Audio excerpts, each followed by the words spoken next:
പിതാവിന്റെയും പുത്രന്റെയും പരിശുദ്ധാത്മാവിന്റെയും നാമത്തിൽ ആമേൻ. അമ്മേ പരിശുദ്ധമേ, ദൈവമാതാവേ, കൃപാസനത്തിലൂടെ ഞങ്ങൾക്കും ഞങ്ങളുടെ ദേശത്തിനും അമ്മ മധ്യസ്ഥം തേടി തന്ന എല്ലാ അനുഗ്രഹങ്ങൾക്കും കൃപകൾക്കും ഞങ്ങളിപ്പോൾ ഹൃദയം നിറഞ്ഞ നന്ദി പറയുന്നു. അമ്മേ പരിശുദ്ധമേ, ദൈവമാതാവേ, 2004 ഡിസംബർ 7 ഉച്ചകഴിഞ്ഞ് 2:30 കൃപാസനത്തിൽ സംഭവിച്ച അമ്മയുടെ പ്രത്യക്ഷപ്പെടലിനെ കുറിച്ച് തിരുസഭയ്ക്ക് സമർപ്പിച്ചിരിക്കുന്ന പഠനരേഖകളുടെ സഭാത്മകമായ പഠനം ആരംഭിക്കുവാൻ ഞങ്ങൾ പ്രാർത്ഥിക്കുന്നു. അമ്മേ പരിശുദ്ധമേ, ഭൂസ്വർലോകങ്ങളുടെ രാജ്ഞിയായ അങ്ങേയ്ക്ക് ഭൗമസംരക്ഷണത്തിനായി പ്രപഞ്ചപ്രകൃതിയെ തന്നെ തിരുസഭ പ്രതിഷ്ഠിക്കുവാൻ ഈ പ്രത്യക്ഷീകരണം വഴി ഇടയാക്കണമേ. പരിശുദ്ധമേ, ജപമാല മാതാവേ, സകല കൃപാസനം പ്രാർത്ഥനയോടും ചേർത്ത് ഞങ്ങളിപ്പോൾ പ്രാർത്ഥിക്കുന്ന ഈ കുടുംബത്തിന്റെ പ്രത്യേക നിയോഗം മക്കളെ.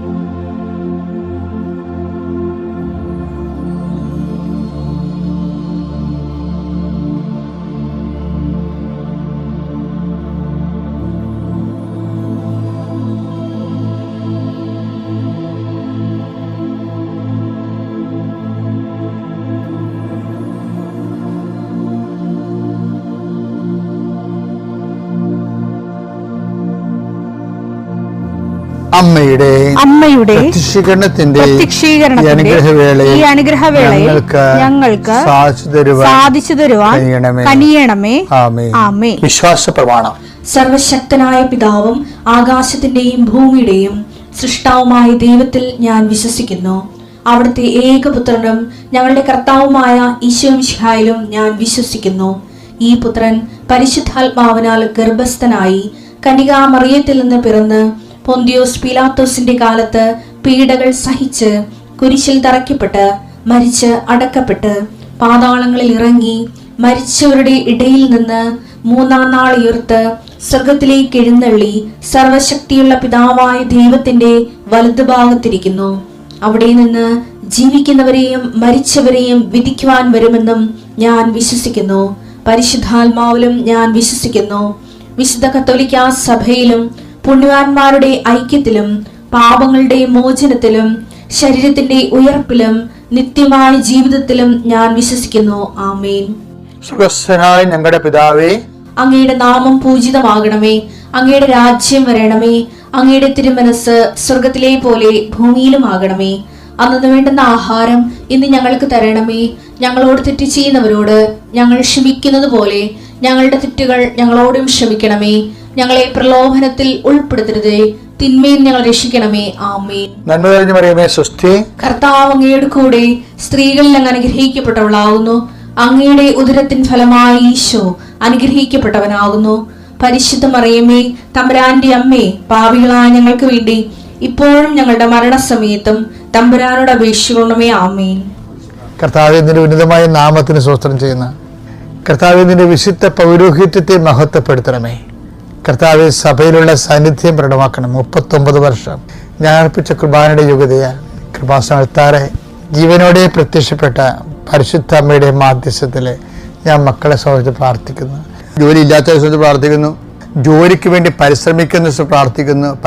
പരിശ്രമിച്ചിട്ടും പേർത്തും കർത്താവെ, അങ്ങനെ അവരുടെ ഉദ്യമങ്ങൾ എല്ലാം അവതാളത്തിലാവുകയും നഷ്ടപ്പെടുകയും ചെയ്യുന്നവർ, അതിന് ഫലപ്രാപ്തി കാണാതെ മനസ്സിടിഞ്ഞു പോയവർക്ക് വേണ്ടി പ്രാർത്ഥിക്കുന്നു. കർത്താവ്, ഓരോ ഉദ്യമങ്ങൾ, ഓരോ പരീക്ഷകൾ, ഓരോ ഇൻ്റർവ്യൂകൾ അവർ തോറ്റെന്ന് കേൾക്കുമ്പോൾ അവരെക്കുറിച്ച് തന്നെയുള്ള ആത്മവിശ്വാസം നഷ്ടപ്പെടുകയും അതേസമയം കർത്താവ് ഉടമ്പടിയുടെ ശക്തിയിൽ നോട്ട് ബൈ മെറിറ്റിൽ ബട്ട് ബൈ ഗ്രേസിൽ വർക്ക് ചെയ്യുന്ന ഉടമ്പടി ദൈവത്തിൻ്റെ കൃപയിൽ അമിതമായി ആശ്രയിച്ചുകൊണ്ടും അടിസ്ഥാനപരമായി ആശ്രയിച്ചുകൊണ്ടും കർത്താവിൻ്റെ കൃപയെ ആർജിക്കാൻ ആവശ്യമായ ജീവിത രീതിയെ പുനഃക്രമീകരിച്ചുകൊണ്ടും സുവിശേഷമായി ജീവിക്കാൻ വേണ്ടി ആത്മീയ കൃപയ്ക്ക് വേണ്ടി പ്രാർത്ഥിക്കുന്നു. നിന്റെ വാക്കിൽ ആശ്രയിച്ചുകൊണ്ട് ഈ പ്രാർത്ഥന കൂടുന്ന കുടുംബത്തിനും വ്യക്തിക്കും കർത്താവിൻ്റെ നാമത്തിൽ സമാധാനം ആശംസിക്കുന്നു. കർത്താവെ, ഈ സമാധാനം അവരുടെ ജീവിതത്തിൻ്റെ ഇന്നത്തെ വിവിധ ഘട്ടങ്ങളിലെ അനുഭവിക്കാൻ ഇടയാക്കണം പ്രാർത്ഥിക്കുന്നു. അവർ കണ്ടുമുട്ടുന്ന വ്യക്തികളിൽ അത് കഴിയുമ്പോൾ അവർ സംസാരം കഴിയുമ്പോൾ സമാധാനം നിറയട്ടെ. കർത്താവെ, രോഗപീഠകളെ വലയുന്നവർ, മാനസിക പീഡകളെ വലയുന്നവർ, ഉറക്കമില്ലാത്തവർ, ഇന്നലെ രാത്രി പല കാര്യങ്ങൾ കൊണ്ട് ഉറങ്ങാൻ കഴിയാതിരുന്നവർ, ആ വിഷയങ്ങളെല്ലാം ഈ അനുഗ്രഹത്തിൻ്റെ ശക്തിയാൽ ഭാരങ്ങൾ നീങ്ങിപ്പോയിട്ട് ഞാൻ പ്രാർത്ഥിക്കുന്നു. എൻ്റെ കർത്താവിനുമായ നാമത്തിൽ സഭയുടെ അധികാരത്തിൽ കുരിശടയാളത്തിൽ കൃപാസനത്താറെ ജീവനോടെ പ്രത്യക്ഷപ്പെട്ട പരിശുദ്ധയുടെ മാധ്യസ്ഥത്തിൽ നീ അനുഗ്രഹിക്കപ്പെടട്ടെ. നമ്മുടെ ദൈവത്തിൻ്റെ മുമ്പിൽ എന്ത് അഭ്യാസം കാണിച്ചാലും ദൈവത്തിന് അസസ്മെൻ്റ് ഉണ്ട്. കാര്യം എന്തിച്ചോ ഞാൻ നിന്നെ തൂക്കി നോക്കി മേനെ തെക്കൽ ഉപാർസൻ. ദാനിയേൽ 5:24. അതുകൊണ്ട് അവിടുത്തെ സന്നിധിയിൽ നിന്ന് അയക്കപ്പെട്ട ഒരു കരം ഇത് എഴുതിയിരിക്കുന്നു. ആ ലിഖിതം ഇതാണ്, മേനെ തെക്കേൽ പാർസീൻ. ഇതാണ് അർത്ഥം. മേനെ ദൈവം നിന്റെ രാജ്യത്തിന്റെ നാളുകൾ എണ്ണുകയും അതിന്റെ അവസാനം കുറിക്കുകയും ചെയ്തിരിക്കുന്നു. തെക്കേൽ നിന്നെ തുലാസിൽ തൂക്കി കുറവുള്ളവനായി കണ്ടിരിക്കുന്നു. അതായത് ഞാൻ നിന്നെ തൂക്കി നോക്കി. അപ്പൊ ദൈവത്തിന് ഉള്ള അസസ്മെന്റ് ഉണ്ട്. ഈ അസസ്മെന്റ് ഉള്ള കാരണം എന്നെ നിങ്ങളെ ഭീതിപ്പെടുത്തുന്ന സംഭവം ഈ അസസ്മെൻ്റാണ്. അസസ്മെൻ്റ് ഉള്ളത് കാരണം ഏത് സമയത്തും തൂക്കപ്പെടാം, ഭാരം കുറഞ്ഞാൽ എറിയപ്പെടുകയും ചെയ്യും. അതാണ് വിഷയം. ക്രിസ്തുവിൻ്റെ കാലം വരുമ്പോൾ അസസ്മെൻറ്റിന് കുഴപ്പമൊന്നുമില്ല. എന്താ പറയണത്? 6:38 എന്താ പറയണത്? ലൂക്കായുടെ വിശുദ്ധത്തെ ലൂക്ക 6:38 നിങ്ങൾ അളക്കുന്ന അളവ് കൊണ്ട് തന്നെ നിങ്ങൾക്കും അളന്നു കിട്ടും. ഇപ്പൊ പഴയ നിയമത്തിൽ അപ്പൻ തൂക്കുകയായിരുന്നു പരിപാടി. പുതിയ നിയമത്തിൽ വരുമ്പോഴും തൂക്കത്തിന് വ്യത്യാസമൊന്നുമില്ല. ഇപ്പൊ അളവുണ്ട്. എന്ന് വെച്ചാൽ നമ്മളെ അസസ്മെന്റ് ഇല്ലേ, ഒരു വ്യക്തി കുറെ നാൾ ദൈവത്തിൽ ജീവിച്ചു കഴിയുമ്പോൾ ഒരു അസസ്മെന്റ് ഉണ്ടാകും. പിന്നെ ആ അസസ്മെന്റിന്റെ റിസൾട്ട് അനുസരിച്ചേ പോകത്തുള്ളൂ. അത് ഭയങ്കര സീരിയസ് ആയിട്ടുള്ള പരിപാടിയാണത്.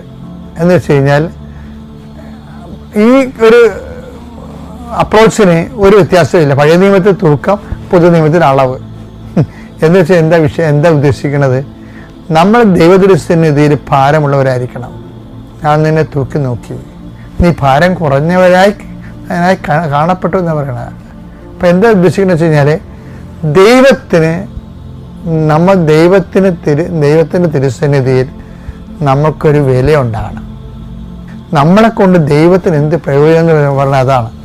അല്ലാതെ ദൈവത്തെ കൊണ്ട് നമുക്കെന്ത് പ്രയോജനം എന്ന രീതിയിലാണ് നമ്മൾ ലൈഫ് ചെയ്യുന്നത് കൊണ്ടാണ് നമ്മൾ പലപ്പോഴും വളരാതെ ഇരിക്കുന്നതും ദൈവത്തിന് ഒരു മെഗാ പ്രോജക്റ്റ് നമ്മളോട് ചെയ്യാൻ പറ്റാവുന്നത്. ദൈവത്തിന് ഇപ്പോൾ ഈ ഫ്രാൻസിസ് സേവറിനെയൊക്കെ വെച്ചുകൊണ്ട് എന്നാ ചെയ്തിരിക്കണേ, ഈ അസിസിയെ വെച്ചുകൊണ്ട് എന്നാ ചെയ്തിരിക്കണത്? ചിന്തിക്കാൻ പറ്റുമോ? രാജ്യങ്ങളല്ലേ അവര് കർത്താവിലേക്ക് കൊണ്ടുവന്നത്. അപ്പോൾ ഒരു മെഗാ പ്രോജക്റ്റ് ചെയ്യാൻ പറ്റുന്ന രീതിയിലേക്ക് നമ്മുടെ ഇൻഫ്രാസ്ട്രക്ചർ ഡെവലപ്പ് ചെയ്തെടുക്കണം. അല്ലാതെ ഒരു മിനിമം പരിപാടിയൊക്കെ ആയിട്ട് എങ്ങനെയെങ്കിലും ചത്തുകെട്ട് പോകുക എന്നുള്ള രീതിയിലുള്ള ആ ഒരു സ്ട്രാറ്റജി ഒന്ന് മാറ്റണം നല്ലതായിരിക്കും. കർത്താവ് എന്നെ എടുത്ത് ഉപയോഗിക്കണമേ, നിൻ്റെ ഒരു റേഞ്ചിൽ എടുത്ത് ഉപയോഗിക്കാൻ പറ്റുന്ന രീതിയിൽ എൻ്റെ സാധ്യതകളെ നീ വളർത്തണമേ, അങ്ങനെ നീ എന്നെ ഉപയോഗിക്കണമേ ആണ്. അങ്ങനെ വരുമ്പോൾ ദൈവത്തിന് പ്രയോജനമുള്ള വ്യക്തിയായി മാറും. കാരണം ഇതൊന്നും ഞാൻ നിങ്ങളോട് പറയണതല്ല, ഇതെല്ലാം സത്യമായ കാര്യങ്ങളാണ്. അതായത് ആയിരങ്ങളുടെ അനുഭവങ്ങളിലൂടെയും എൻ്റെ സ്വന്തം അനുഭവത്തിലൂടെയും ദൃശ്യാനുഭവത്തിലൂടെയും അതുപോലെ കേൾവിയിലൂടെയും ഒക്കെ എല്ലാം ഇങ്ങനെ ദൈവത്തിൻ്റെ സാന്നിധ്യം നമുക്ക് വളരെ ലളിതമായി സംലഭ്യമാണ്. അല്ല, ഇതൊരു വിശ്വാസത്തിൻ്റെ വിഷയമായിട്ട് എനിക്ക് ഒരിക്കലും തോന്നിയിട്ടില്ല. അതൊരു കിൻഡർ ഗാർഡൻ സ്റ്റൈലാണ്, വിശ്വാസം അല്ല. ശരിക്കും പറഞ്ഞാൽ നമ്മൾ കണ്ടും തൊട്ടും കേട്ടും മണത്തും ഒക്കെ ജീവിക്കേണ്ട ദൈവത്തിനെ അത്രയും ടാഞ്ചിബിളാണ്. അതുകൊണ്ട് ആ ഒരു ബോധത്തിൽ വേണം ദൈവമായിട്ടുള്ള എല്ലാ വിഷയങ്ങളെയും ക്രമീകരിക്കാൻ വളരെ പ്രത്യാശയോടെ. Thank you.